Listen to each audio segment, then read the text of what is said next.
নমস্কার বন্ধুরা, আজকের গল্প কুকুরদষ্ট বৌদ্ধ ভিক্ষুর কাহিনী।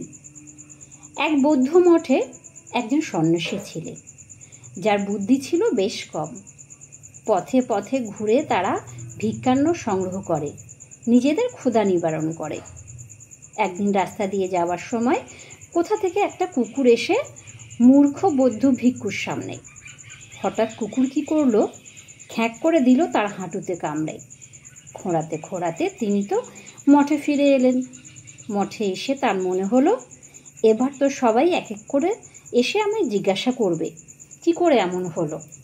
তার চেয়ে বরং একটা কাজ করা যাক, একসঙ্গে যাতে সবাইকে কথাটা বলা যায় তার ব্যবস্থা করি।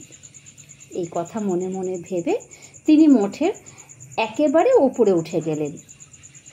সেখানে গিয়ে ডান্ডা দিয়ে তিনি মঠের ঘণ্টাটায় জোরে জোরে ঘা মারতে লাগলেন। অসময়ে এরকম জোর ঘণ্টাধ্বনি শুনে মঠের ভিক্ষুকরা তো সন্ত্রস্ত হয়ে উঠলেন।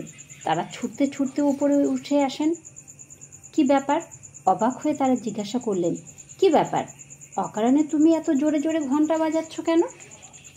ও বাবা, বোকা ভিক্ষুটা বলে, অকারণে কি বলছো, দেখো আমার কি হাল। বলেই সে নিজের হাঁটুতে আঙুল দেখায়, বলে, দেখো এখানে আমায় একটা কুকুরে কামড়েছে। তোমরা সবাই যদি আমায় আলাদা আলাদা করে জিজ্ঞাসা করতে আর আমি আলাদা আলাদাভাবে উত্তর দিতাম, তাহলে তো কত সময় নষ্ট হয়ে যেত বলো।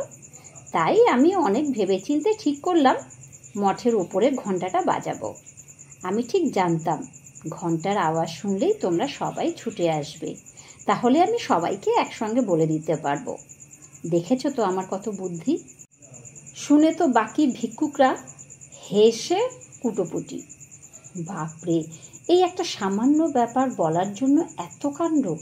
এই কুকুরে কামড়ানোর কথাটা এত ঢাক ঢোল পিটিয়ে ঘণ্টা বাজিয়ে এক্ষুনি না বললেও চলতো না।